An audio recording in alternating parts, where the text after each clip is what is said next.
Chaque dimanche, nous sommes habitués à écouter, j'allais dire religieusement, des paroles de Jésus.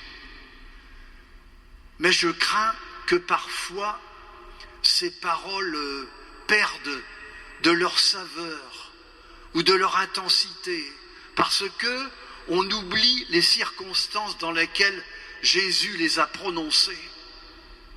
Par exemple, ces paroles qu'on vient d'entendre, les hommes ont préféré les ténèbres à la lumière, parce que celui qui fait le mal déteste la lumière.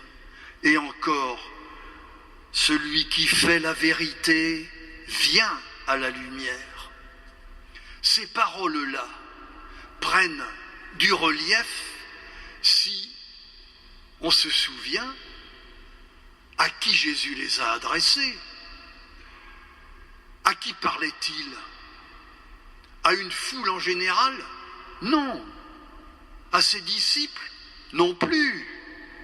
Ces paroles, il les adresse à une personne en particulier, qui s'appelle Nicodème. Et qui c'est Nicodème? Presque l'opposé de Jésus. Ils sont en tête-à-tête, en face, l'un avec l'autre.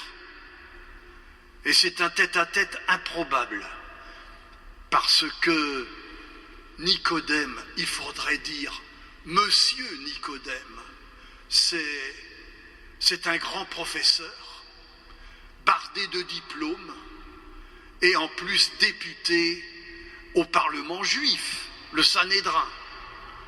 Et qui a-t-il en face de lui? Un simple charpentier sans instruction. Et puis, un tête-à-tête improbable, parce que c'est le grand professeur qui est venu demander un rendez-vous au simple charpentier Jésus. Il lui a demandé un rendez-vous en privé et en secret, parce que surtout, ce Nicodème ne voudrait surtout pas qu'on sache qu'il est venu voir Jésus, et il a peur de la réaction des gens de son milieu.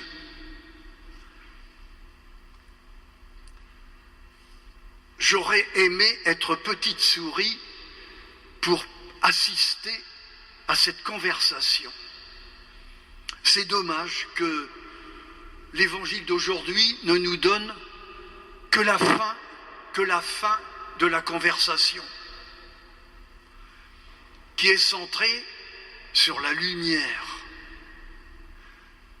Je soupçonne Jésus d'un peu de malice vis-à-vis de Nicodème. Rendez-vous compte, cet homme vient le voir pendant les ténèbres, pendant la nuit, et que lui dit-il? Nicodème, les hommes ont préféré les ténèbres à la lumière, parce que celui qui fait le mal déteste la lumière. C'est dur.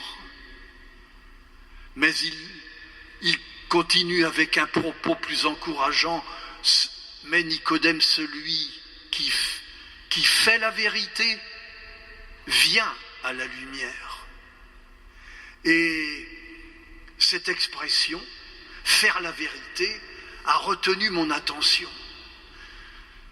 En général, la vérité, elle se conjugue avec le verbe dire.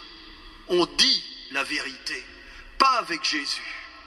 Avec Jésus, on fait la vérité. Le verbe faire, c'est-à-dire que c'est un travail.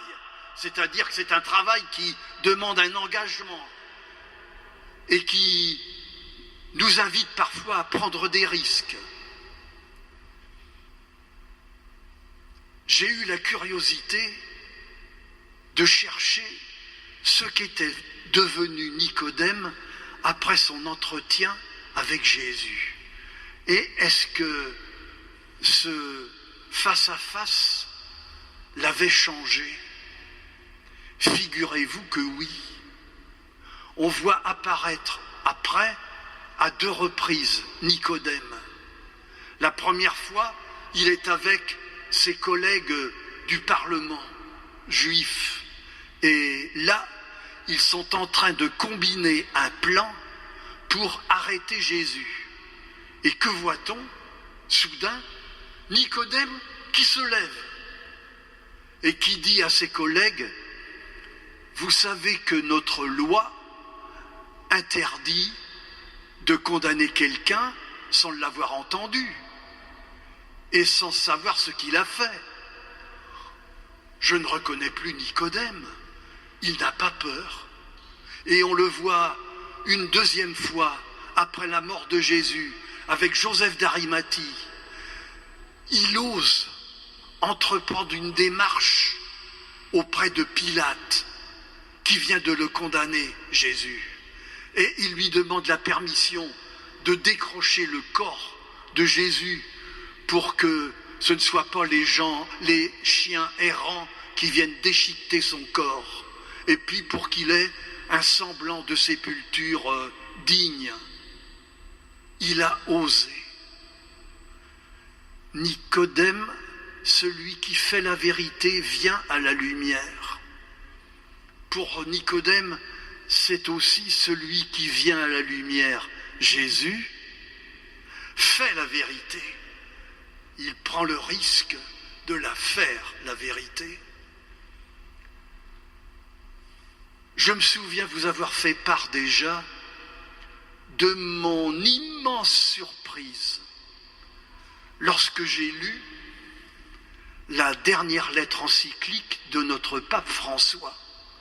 Fratelli tutti, tous frères. Ce qui m'a surpris dans cette lettre, c'est qu'elle est destinée à tous les chrétiens du monde, et même au-delà. C'est pas un petit billet. Or, je découvre que dans cette lettre, la colonne vertébrale est constituée par le récit d'un simple fait divers qu'il a trouvé dans l'Évangile, l'histoire du Samaritain. Vous savez, cet étranger qui, sur une route dangereuse, trouve un homme blessé et il risque de s'arrêter et de lui donner les premiers soins. Et pour François, cet étranger a tout compris. Tout. On vient d'entendre Claudie parler de l'association Mataccueil Solidaire. C'est sûr que tous, et moi le premier, nous sommes informés, ouverts à tous ces migrants qui viennent, tous ces flux de migration. Mais vous savez sans doute, mais l'expérience est toujours à refaire, que c'est une toute autre chose de se trouver soudain au milieu d'une famille qui arrive, dont vous ne connaissez pas la langue, comme Nicodème avec Jésus. Soudain, un tête-à-tête. Et c'est ça qui nous ouvre les yeux. Et c'est là aussi qu'on apprend à faire la vérité et à venir à la lumière. Alors je vous souhaite, pendant ce carême, le même itinéraire que Nicodème, qui a découvert la lumière et qui a fait la vérité.